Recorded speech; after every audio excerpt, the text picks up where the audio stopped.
ಸ್ನೇಹಿತರೆ, ಈಗಾಗಲೇ ಪರಮೇಶ್ವರ್ ಅವರು ಗೃಹ ಸಚಿವರು ನಮ್ಮನ್ನೆಲ್ಲ ಸ್ವಾಗತ ಮಾಡಿದ್ದಾರೆ. ಇವತ್ತು ನಾನು ಗೃಹ ಸಚಿವರು ಮತ್ತು ನಮ್ಮ ರಾಜಕೀಯ ಕಾರ್ಯದರ್ಶಿ, ಮುಖ್ಯ ಕಾರ್ಯದರ್ಶಿಗಳು, ಪೊಲೀಸ್ ಮಹಾನಿರ್ದೇಶಕರು, ಅಪರ ಮುಖ್ಯ ಕಾರ್ಯದರ್ಶಿಗಳಾದ ಗೌರವ್ ಗುಪ್ತಾ ಅವರು, ಆಮೇಲೆ ಬೆಂಗಳೂರಿನ ಪೊಲೀಸ್ ಕಮಿಷನರ್ ಮತ್ತು ಠಾಕೂರ್ ಅವರು DGP ಅಲ್ಲ, ಡೈರೆಕ್ಟರ್ ಜನರಲ್ ಆಫ್ ಪೊಲೀಸ್, ಮತ್ತು ಹಿರಿಯ ಪೊಲೀಸ್ ಅಧಿಕಾರಿಗಳೆಲ್ಲ ಭಾಗಿಯಾಗಿದ್ದರು. ಇದು ಪೊಲೀಸ್ ವಾರ್ಷಿಕ ಕಾನ್ಫರೆನ್ಸ್.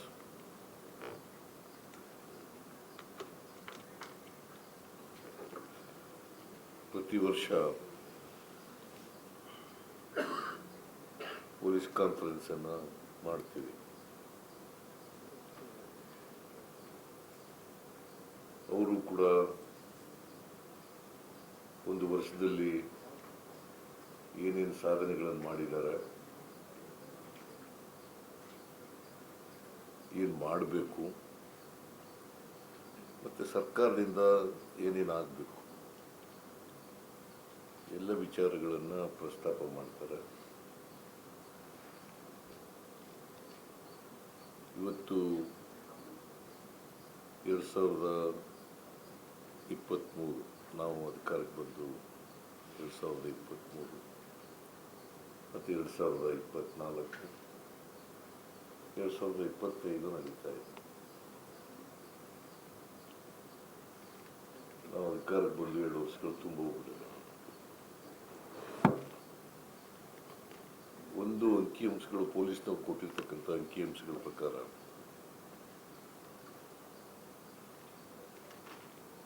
ಇಂಪಾರ್ಟೆಂಟ್ ಅಫೆನ್ಸ್ಗಳು ಕಡಿಮೆ ಆಗಿದ್ದಾವೆ. ಕ್ರೈಮ್ಸ್, ಕೊಲೆ, ಡಕಾಯಿತಿ, ರಾಬ್ರಿ, ಕಳ್ಳತನ ಇವೆಲ್ಲ ಕಡಿಮೆ ಆಗಿದ್ದಾವೆ. 2023ರಲ್ಲಿ ಇದ್ದದಕ್ಕೂ 2024ರಲ್ಲಿ ಕಡಿಮೆ ಆಗಿದ್ದಾವೆ. ಇನ್ನು ಈ ವರ್ಷ ಪೂರ್ಣ ಆಗಿಲ್ಲ, 6 ತಿಂಗಳು ಮುಗಿದಿಲ್ಲ.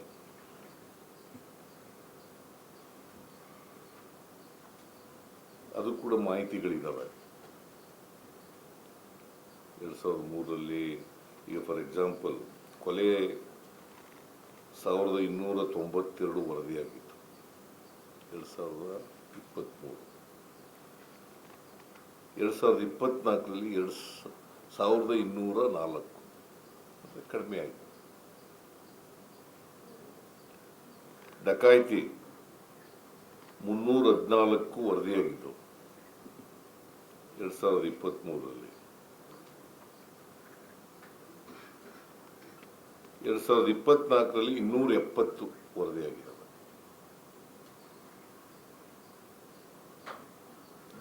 ರಾಬ್ರಿ 1877 ವರದಿಯಾಗಿತ್ತು.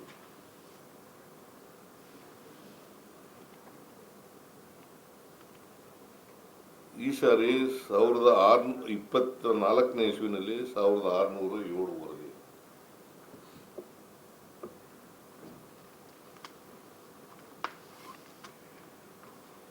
ಕಳ್ಳತನ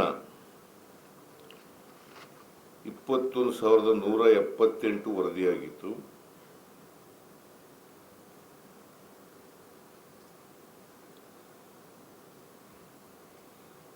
ಇಪ್ಪತ್ತೈದು 1,178 ಕಳ್ಳತನಗಳಾಗಿತ್ತು 23ರಲ್ಲಿ. ಹಗಲೊತ್ತು ರಾತ್ರಿ ಹೊತ್ತು ನಡೀತಕ್ಕಂಥ ಕಳ್ಳತನಗಳು ಸೇರಿ 25,178.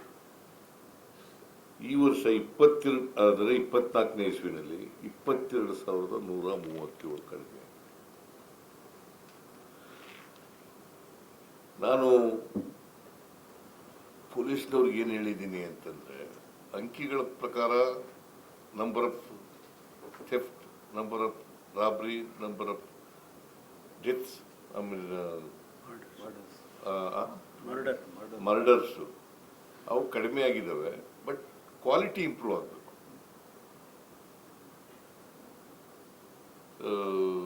ಚಾರ್ಜ್ ಶೀಟು ಸಕಾಲಕ್ಕೆ ಹಾಕಬೇಕು, FIR ಬಂದವರಿಗೆ ರಿಜಿಸ್ಟರ್ ಮಾಡ್ಕೋಬೇಕು,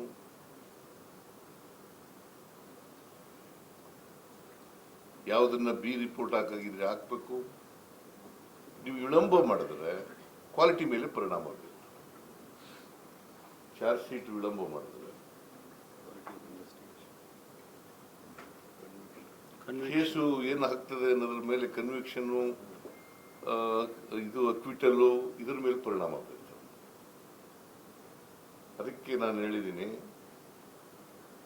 ಈ ಇನ್ವೆಸ್ಟಿಗೇಷನ್ನು ಕ್ವಾಲಿಟಿ ಇರಬೇಕು ಇನ್ವೆಸ್ಟಿಗೇಷನ್ ಅಲ್ಲಿ. ಮತ್ತೆ ವಿಳಂಬ ಮಾಡ್ಕೊಳ್ಳಿ ಯಾವುದೇ ಕಾರಣಕ್ಕೆ.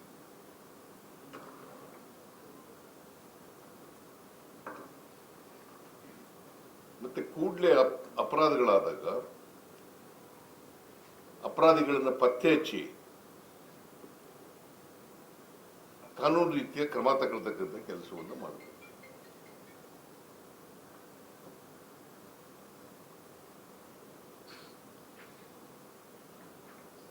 ಸೈಬರ್ ಕ್ರೈಮ್ಗಳು ಜಾಸ್ತಿ ಆಗ್ತಾ ಇದ್ದಾವೆ, ಪ್ರತಿ ವರ್ಷನೂ ಕೂಡ ಹೆಚ್ಚಾಗ್ತಾ ಇದ್ದಾವೆ. ಮತ್ತೆ ಪತ್ತೆ ಆಗ್ತಕ್ಕಂಥದ್ದು ಕಡಿಮೆ ಆಗ್ತಾ ಇದೆ. ಕಳೆದ ವರ್ಷ 24% ಪತ್ತೆ ಆಗಿದ್ರೆ ಈ ವರ್ಷ 9% ಪತ್ತೆ ಆಗಿದೆ. ಸೊ ಕ್ವಾಲಿಟಿ ಇನ್ವೆಸ್ಟಿಗೇಷನ್ ಆಗಬೇಕು ಅಂತಕ್ಕಂಥ ಮಾತುಗಳನ್ನು ಸ್ಪಷ್ಟವಾಗಿ ಹೇಳಿದ್ದೀವಿ.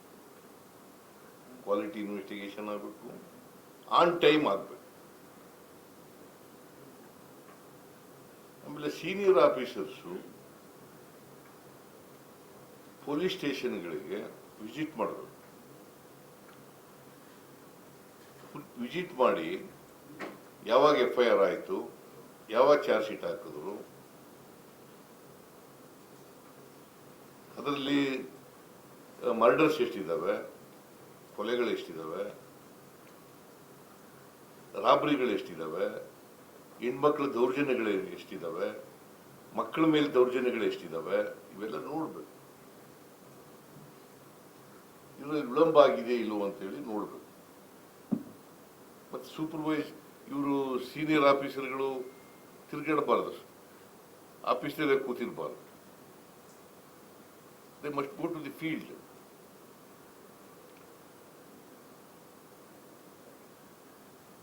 ಅದನ್ನ ಇವರು ಹೇಳಿದ್ದಾರೆ, ಗೃಹ ಸಚಿವರು ಹೇಳಿದ್ದಾರೆ, ನಾನು ಹೇಳಿದ್ದೀನಿ ಪೊಲೀಸರು. ಆಮೇಲೆ ಈ ಡ್ರಗ್ಸ್ ಮುಕ್ತ ಕರ್ನಾಟಕ ಮಾಡಬೇಕು ಅಂತ ಹೇಳಿದ್ದೀನಿ. ಅದಕ್ಕೆ ಎಲ್ಲ ರೀತಿಯ ಪ್ರಯತ್ನವನ್ನು ಮಾಡಬೇಕು. ಡ್ರಗ್ಸ್ ಮುಕ್ತ ಮಾಡಲಿಕ್ಕೆ ಏನು ಮಾಡಬೇಕು, ಏನೇನು ಕ್ರಮಗಳು ತಗೋಬೇಕು. ಈಗ ಎಲ್ಲಿ ಮಾರಾಟ ಮಾಡ್ತಾರೆ ಪೆಡ್ಲರ್ಗಳ ಮೇಲೆ ಕ್ರಮ ತಗೊಳ್ಳೋದು ಒಂದು. ಎರಡನೇದು, ಮಾರಾಟ ಮಾಡ್ತಾರಲ್ಲ ಅಂಗಡಿಗಳಲ್ಲಿ, ಅವ್ರ ಲೈಸೆನ್ಸ್ ಕ್ಯಾನ್ಸಲ್ ಮಾಡೋದು ಮಾಡಿ.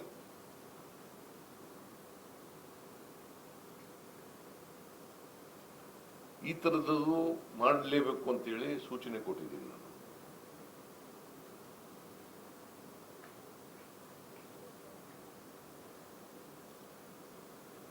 ಆಮೇಲೆ ಪೋಕ್ಸೋ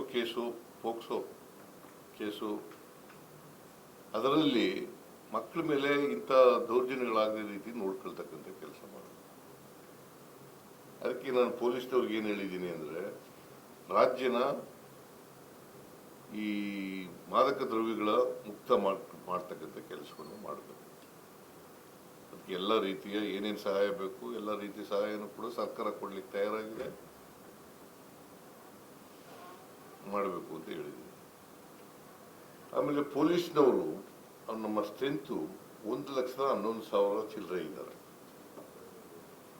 ಅದರಲ್ಲಿ 97,000 98,000 ಭರ್ತಿಯಾಗಿದೆ. ಇನ್ನು ಉಳಿದವನು ಭರ್ತಿ ಮಾಡಬೇಕು ಅಂತ ಮನವಿ ಮಾಡಿದ್ದಾರೆ. ಈಗ ನೋಡು 18,000 ವೇಕೆನ್ಸಿ, ಸುಮಾರು 16% ವೇಕೆನ್ಸಿ ಇದೆ. ಇದು ಇವತ್ತಿನಿಂದ ಬಂದಿರೋದಲ್ಲ, ನಾವು ಬಂದ ಮೇಲೆ ಬಂದಿರೋದಲ್ಲ, ಬಹಳ ದಿನದಿಂದ ಬಂದಿದೆ. ಅದಕ್ಕೆ 15.64% ಕಡಿಮೆ ಇದೆ ವೇಕೆನ್ಸಿ ಇರ್ತಕ್ಕಂಥ. 97,219 ಒಟ್ಟು ಸ್ಟ್ರೆಂತ್ ಇರ್ತಕ್ಕಂಥದ್ದು 11,15,242. ನಾವು ಈಗ 97,219 ಎಲ್ಲ ಪೊಲೀಸ್ನವರು, ಕಾನ್ಸ್ಟೇಬಲ್ಗಳು, ನಾನ್ ಪೊಲೀಸ್ನವರು ಅವರೆಲ್ಲ ಸೇರಿ, ತಾಂತ್ರಿಕ ವರ್ಗದವರು ಎಲ್ಲ ಸೇರಿ, ಲಿಪಿಕ ಹುದ್ದೆಯವರು, ತಾಂತ್ರಿಕ ಹುದ್ದೆಯವರು ಅವರೆಲ್ಲ ಸೇರಿ ಇಷ್ಟಿದೆ.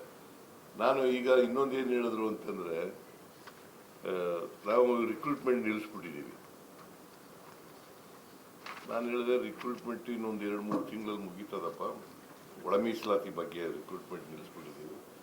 ಅದಾದಮೇಲೆ ಕೂಡಲೇ ಮಾಡೋಕ್ಕೆ ಅವಕಾಶ ಕೊಡ್ತೀವಿ ಅಂತ ಹೇಳಿದ್ದೀವಿ. ಈಗ ಸುಮಾರು 4,000 ಚಿಲ್ಲರೆ ಎಲ್ಲ ಪೊಲೀಸ್ನವ್ರು ಮಾಡೋಕ್ಕೆ ಈ ವರ್ಷ 4,411 ಜನಕ್ಕೆ ಪರ್ಮಿಷನ್ ಕೊಟ್ಟಿದ್ದೀವಿ ತುಂಬಿಕೊಳ್ಳಲಿಕ್ಕೆ. 4,411 ಜನ ತುಂಬಿಕೊಳ್ಳಲಿಕ್ಕೆ ಅವರಿಗೆ ಅವಕಾಶ ಮಾಡಿಕೊಟ್ಟಿದ್ದೀವಿ. ಸರ್ಕಾರ ಅನುಮತಿ ಕೊಟ್ಟಿದೆ. ಇದನ್ನು ಉಪಯೋಗಿಸ್ಕೊಂಡು ಈ ವರ್ಷದಲ್ಲೇ ತುಂಬ್ತೀವಿ. ಎಲ್ಲ ಸಿದ್ಧತೆ ಮಾಡ್ಕೊಳ್ಳಿ, ಈ ವರ್ಷದಿಂದ ತುಂಬೋಣ ಅಂತ ಹೇಳಿ, ಈ ವರ್ಷನೇ ತುಂಬೋಣ ಅಂತ ಹೇಳಿ. ಆಮೇಲೆ ಯಾರು ಅವರು ಶ್ರೀಮಂತರಿರಲಿ, ಬಲಾಢ್ಯರಿರಲಿ, ಯಾರು ಕೂಡ ಕಾನೂನು ಕೈ ತಗೊಳ್ಳದೆ ರೀತಿಯಲ್ಲಿ ನೋಡ್ಕೋಬೇಕು ಅಂತ ಹೇಳಿ.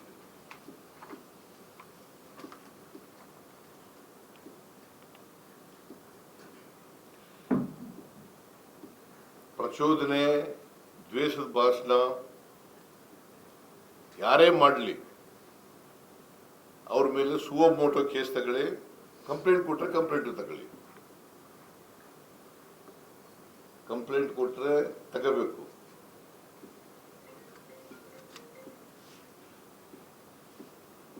ಇಲ್ಲದೆ ಹೋದ್ರೆ ನೀವೇ ಸುವೋ ಮೋಟೋ ಮಾಡ್ಕೊಳ್ಳಿ ಅಂತ ಹೇಳಿದ್ದೀನಿ.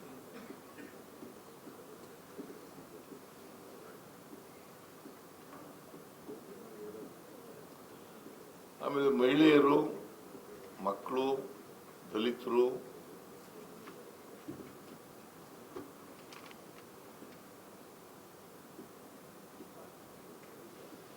ರೈತರು, ಅವ್ರನ್ನೆಲ್ಲ ಯಾವ ಕಾರಣಕ್ಕೂ ಅವ್ರ ಮೇಲೆ ದೌರ್ಜನ್ಯ ಆಗದ ರೀತಿ ನೋಡ್ಕೋಬೇಕು ಅಂತ ಹೇಳಿದ್ದೀನಿ.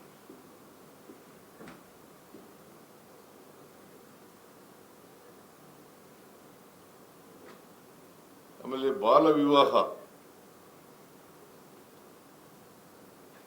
ಅದನ್ನ ಸಂಪೂರ್ಣವಾಗಿ ತಡೆಗಟ್ಟಬೇಕು ಅಂತ ಹೇಳಿದೆ. ಬಾಲ್ಯ ವಿವಾಹ,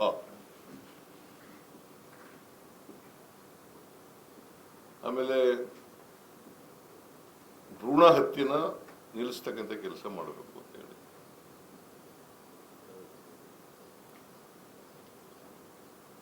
ಬಾಲ್ಯ ವಿವಾಹ ನಿಲ್ಲಿಸಿದ್ರೆ ಇನ್ನೂ ವಯಸ್ಸಿಗೆ ಬರದೇ ಇರೋರು ಹೆಣ್ಮಕ್ಳು ಗರ್ಭಿಣಿಯಾಗಿರೋದನ್ನು ತಪ್ಪಿಸ್ಲಿಕ್ಕೆ ಸಾಧ್ಯ ಆಗುತ್ತೆ.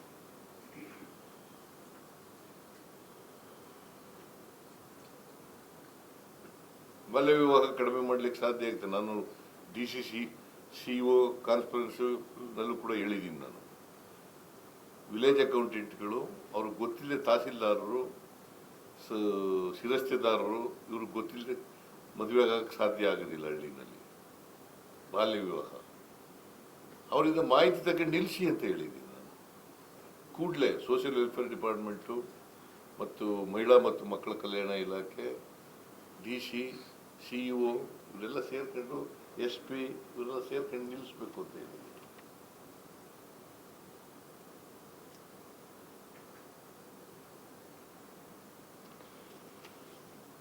ಮತ್ತೆ ಸೈಬರ್ ಕ್ರೈಮ್ಗಳಿದ್ದಾವಲ್ಲ ಅದನ್ನ ಕ್ವಾಲಿಟಿ ಇನ್ವೆಸ್ಟಿಗೇಷನ್ ಮಾಡಿ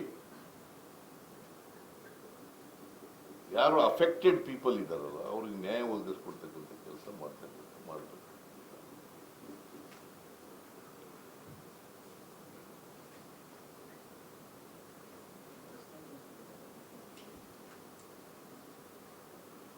ಸೊ ಇನ್ನೂ ಏನೇನೋ ಹೇಳಿದ್ದೀನಿ, ಅವೆಲ್ಲ ಹೇಳಕ್ಕಾಗಲ್ಲ ನಿಮ್ಗೆ. ಯಾಕೆ ನೀವು ಇಂಗ್ಲಿಷ್ನೋನಾ?